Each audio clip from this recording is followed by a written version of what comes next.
Pernahkah kalian membayangkan sebuah kisah cinta yang dimulai dengan begitu manis, menyatukan dua budaya yang berbeda, dua negara yang terpisah ribuan kilometer, dan dielu-elukan oleh jutaan orang sebagai couple goals, harus berakhir di meja hijau dengan palu hakim yang mengetuk tanda perpisahan? Kita semua pernah menjadi saksi bagaimana romantisnya pertemuan mereka, bagaimana lucu dan hangatnya keluarga kecil mereka dengan kehadiran 3 buah hati yang menggemaskan. Namun, di balik senyum di media sosial, di balik kamera yang merekam kebahagiaan, ternyata tersimpan badai yang tak tertahankan. Hari ini, kita akan membahas akhir dari sebuah era bagi pasangan viral Indonesia-Korea Selatan ini. Sebuah keputusan final telah dibuat, perceraian resmi, hak asuh anak yang jatuh penuh ke tangan sang ayah, dan drama panjang yang akhirnya menemukan titik hentinya.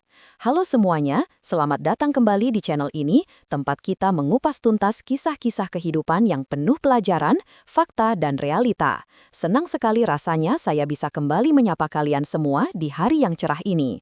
Sebelum kita masuk ke dalam pembahasan intinya yang cukup menguras emosi ini, saya ingin menyapa teman-teman semua yang sedang menonton. Coba tuliskan di kolom komentar di bawah, dari kota atau daerah mana saja kalian berasal. Apakah ada yang menonton dari Jakarta, Surabaya, atau bahkan dari luar negeri seperti Korea Selatan? Absen dulu yuk di kolom komentar, biar kita bisa saling mengenal satu sama lain. Dan bagi kalian yang baru pertama kali mampir ke sini, atau yang sudah sering nonton tapi belum sempat menekan tombol merah itu, jangan lupa untuk like video ini dan subscribe channel ini sekarang juga. Jangan lupa nyalakan lonceng notifikasinya agar kalian tidak ketinggalan update cerita-cerita menarik dan inspiratif lainnya yang akan kami sajikan setiap harinya. Dukungan kalian sangat berarti agar channel ini terus berkembang. Sudah? Terima kasih banyak. Sekarang, mari kita tarik nafas dalam-dalam dan masuk ke dalam kisah perjalanan akhir dari rumah tangga Julia Prastini dan Na Dae-hoon. Teman-teman, jika kita memutar waktu kembali ke tahun 2021, tepatnya pada tanggal 31 Juli, media sosial Indonesia sempat heboh dengan pernikahan seorang selebgram cantik berhijab, Julia Prastini, atau yang akrab kita sapa Jule, dengan seorang pria mualaf asal Korea Selatan, Na Dae-hoon. Pernikahan mereka bukan sekedar penyatuan dua hati, tapi juga penyatuan dua budaya yang sangat berbeda.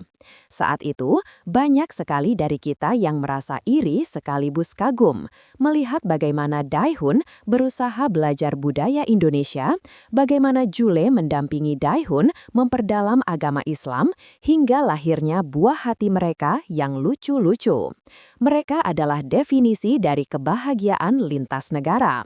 Konten-konten mereka selalu dipenuhi tawa, tantangan makanan, hingga vlog keseharian yang memperlihatkan kehangatan keluarga. Selama 4 tahun mengarungi bahtera rumah tangga, mereka telah dikaruniai 3 orang anak yang menjadi pelengkap kebahagiaan itu. Namun, seperti kata pepatah, tak ada gading yang tak retak. Di balik layar kaca ponsel kita, realita kehidupan rumah tangga ternyata berjalan dengan dinamikanya sendiri. Apa yang terlihat sempurna di Instagram atau TikTok belum tentu mencerminkan keutuhan di dunia nyata. Dan inilah yang membuat kabar perpisahan mereka begitu mengejutkan sekaligus menyakitkan bagi para penggemar setia mereka. Kabar keretakan itu tidak datang tiba-tiba, melainkan seperti api dalam sekam yang perlahan membesar. Publik mulai mencium aroma ketidakharmonisan ketika isu perselingkuhan mulai mencuat ke permukaan. Ini adalah bagian yang paling berat untuk dibahas, namun menjadi fakta hukum yang tak terelakkan dalam kasus ini.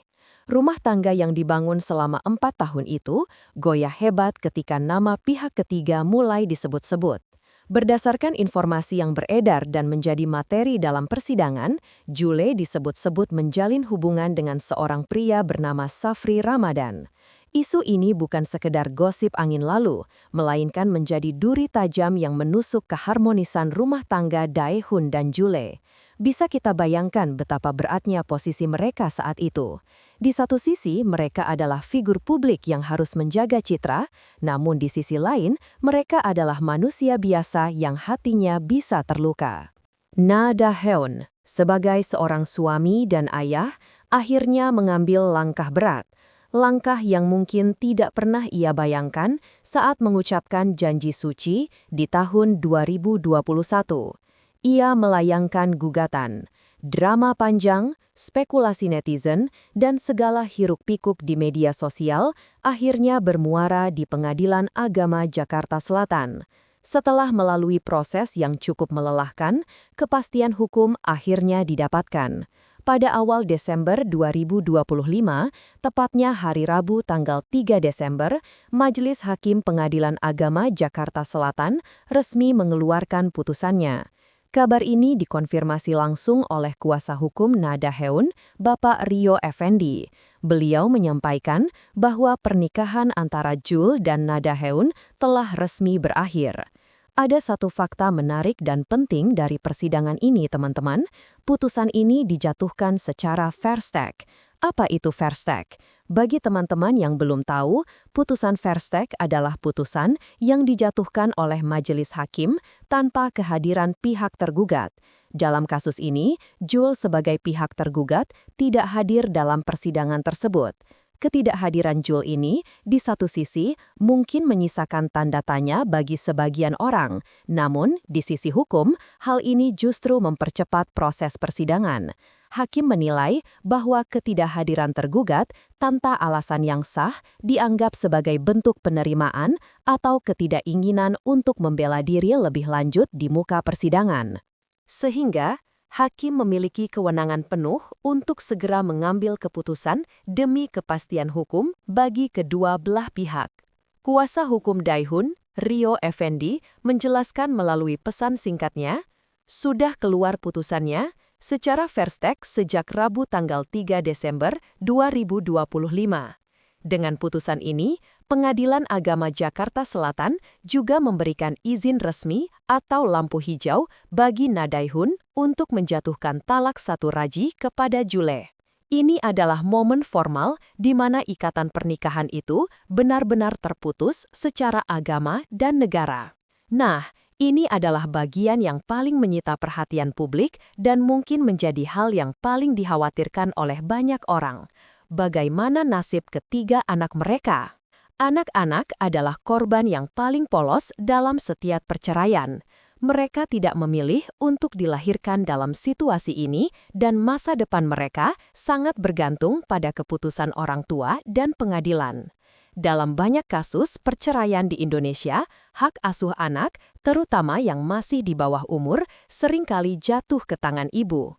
Namun, kasus Jule dan Daihun ini memiliki akhir yang berbeda.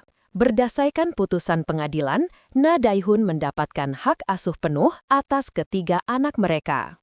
Mari kita cermati kata-kata dari kuasa hukumnya. Menetapkan anak-anak pemohon dan termohon dalam kuasa asuh, hadanah, pemohon, sampai anak-anak tersebut mandiri atau dewasa berumur 21 tahun atau menikah. Ini adalah keputusan yang sangat besar. Hak asuh tunggal diberikan kepada sang ayah. Pengadilan tentu memiliki pertimbangan yang sangat matang dan mendalam sebelum memutuskan hal ini. Biasanya, pertimbangan hakim mencakup aspek kemampuan finansial, stabilitas emosional, lingkungan tumbuh kembang, hingga bukti-bukti yang terungkap di persidangan mengenai siapa yang lebih mampu menjamin kesejahteraan fisik dan mental anak-anak tersebut pasca perceraian. Fakta bahwa Daihun mendapatkan hak asuh penuh menunjukkan bahwa pengadilan mempercayakan masa depan ketiga buah hati tersebut di pundaknya. Meskipun hak asuh jatuh ke tangan Daihun, ada satu hal yang sangat positif dan menyentuh hati dari putusan hakim ini. Dan ini adalah poin yang patut kita apresiasi. Pengadilan tidak memutus hubungan darah antara ibu dan anak. Hakim dengan tegas menetapkan kewajiban bagi Nadaihun. Meskipun ia memegang kendali penuh, ia wajib memberikan akses kepada Jul untuk bertemu anak-anaknya. Tidak ada larangan, tidak ada tembok penghalang bagi seorang ibu untuk mencurahkan kasih sayangnya. Rio Effendi menegaskan poin ini. Menetapkan pemohon kewajiban untuk memberi akses kepada termohon untuk bertemu dan menyampaikan kasih sayangnya sebagai seorang ibu kepada anak-anak tersebut. Ini adalah kabar yang melegakan. Bagaimanapun juga, masalah antara suami dan istri adalah urusan orang dewasa. Namun, kebutuhan anak akan figur ayah dan ibu adalah hal yang mutlak. Jule mungkin telah gagal sebagai istri di mata hukum dalam pernikahan ini, atau mungkin ada kesalahan yang terjadi, namun posisinya sebagai ibu kandung yang melahirkan ketiga anak tersebut tidak akan pernah tergantikan. Kebijaksanaan pengadilan ini mengajarkan kita bahwa ego orang dewasa harus dikesampingkan demi kepentingan anak. Na Dae-hoon dengan memenangkan hak asuh kini memikul tanggung jawab ganda, menjadi ayah yang hebat sekaligus menjadi jembatan agar anak-anaknya tetap merasakan cinta dari ibunya. Ini bukanlah tugas yang mudah, dan Dae-hoon layak mendapatkan dukungan moral dari kita semua untuk peran barunya sebagai single father dengan hak asuh penuh. Teman-teman, dari kisah Jule dan Na Dae-hoon ini ada banyak sekali pelajaran yang bisa kita petik. Kisah ini bukan sekadar drama hiburan untuk dikonsumsi, tetapi cerminan realitas kehidupan. Pertama, tentang media sosial versus realita. Kita seringkali tertipu dengan kebahagiaan yang ditampilkan di layar kaca. Kita menganggap hidup mereka sempurna, padahal setiap rumah tangga pasti memiliki ujiannya masing-masing. Jangan pernah membandingkan kehidupan kita dengan apa yang kita lihat di media sosial, karena kita hanya melihat 1% dari kehidupan mereka, bagian yang ingin mereka perlihatkan saja. Kedua, tentang komitmen dan godaan. Pernikahan adalah perjalanan panjang yang penuh gelombang. Isu orang ketiga, seperti yang mewarnai kasus ini, adalah pengingat keras bahwa menjaga hati dan komitmen adalah pekerjaan seumur hidup. Kesetiaan bukan hanya tentang tidak berselingkuh, tetapi tentang menjaga batasan dan menghargai pasangan, apapun kondisinya. Ketiga, tentang kedewasaan dalam berpisah, meskipun prosesnya menyakitkan dan meskipun ada isu yang tidak mengenakan, fakta bahwa proses ini telah selesai secara hukum memberikan kesempatan bagi keduanya untuk memulai lembaran baru. Keputusan First Take mungkin terlihat sepihak, tapi itu adalah jalan tercepat untuk mengakhiri konflik yang berkepanjangan agar anak-anak tidak terus-menerus berada dalam suasana yang toksik. Sebagai penonton dan netizen, apa yang sebaiknya kita lakukan? Mudah sekali bagi kita untuk menghujat, menyalahkan salah satu pihak, atau melontarkan komentar kebencian. Tapi, mari kita coba lihat dari sisi yang lebih positif dan bijaksana. Mari kita doakan Na Dae-hoon menjadi orang tua tunggal, single parent, bagi 3 orang anak yang masih kecil, bukanlah hal yang mudah. Apalagi, ia adalah seorang ekspatriat di Indonesia. Tantangan budaya, bahasa, dan kini tantangan mengasuh anak sendirian tentu membutuhkan kekuatan mental yang luar biasa. Semoga Dae-hoon diberikan kekuatan, kesabaran, dan rejeki yang melimpah untuk membesarkan anak-anaknya menjadi pribadi yang hebat. Mari kita doakan juga untuk Jule. Setiap manusia pasti pernah berbuat salah dan setiap keputusan memiliki konsekuensinya. Semoga kejadian ini menjadi titik balik untuk introspeksi diri, memperbaiki diri, dan tetap berusaha menjadi ibu yang baik bagi anak-anaknya meskipun tidak tinggal serumah lagi.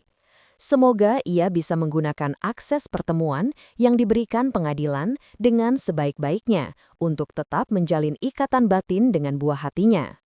Dan yang paling penting, mari kita doakan anak-anak mereka. Semoga mereka tumbuh menjadi anak-anak yang kuat, cerdas, dan tetap merasakan kasih sayang yang utuh meski orang tua mereka tidak lagi bersama. Mereka adalah masa depan, dan mereka berhak untuk bahagia. Sahabat sekalian, kisah Na Dae-hoon dan Jule ini adalah pengingat bahwa tidak ada yang abadi di dunia ini, termasuk hubungan sesama manusia. Yang bisa kita lakukan hanyalah berusaha sebaik mungkin menjaga apa yang kita miliki, dan jika memang harus berakhir, semoga berakhir dengan cara yang paling sedikit menimbulkan luka, terutama bagi anak-anak. Palu sudah diketuk, babak lama telah ditutup, dan babak baru bagi kehidupan mereka masing-masing baru saja dimulai. Kita sebagai penonton cukup mengambil hikmahnya, membuang sisi negatifnya, dan mendoakan yang terbaik. Bagaimana menurut kalian tentang keputusan hak asuh anak yang jatuh sepenuhnya ke tangan Na Dae-hoon ini? Apakah kalian setuju bahwa ini adalah keputusan terbaik demi masa depan anak-anak mereka? Atau mungkin kalian punya pandangan lain tentang fenomena perceraian di kalangan selebgram muda? Silahkan tuangkan pendapat kalian yang sopan dan membangun di kolom komentar di bawah ya. Saya sangat ingin membaca perspektif kalian. Dan sekali lagi, jangan lupa sertakan asal daerah kalian, biar kita tahu seberapa luas keluarga online kita ini. Terima kasih banyak sudah menonton video narasi panjang ini dari awal sampai akhir. Semoga waktu yang kalian luangkan untuk menyimak kisah ini memberikan insight baru yang bermanfaat. Jangan lupa untuk like video ini jika kalian suka dengan cara penyampaiannya, share ke teman-teman kalian yang mungkin ketinggalan beritanya, dan pastinya subscribe agar kita bisa terus berjumpa di video-video selanjutnya. Saya pamit undur diri. Jaga kesehatan, jaga hati, dan sayangi keluarga kalian selagi masih ada kesempatan. Sampai jumpa di video berikutnya.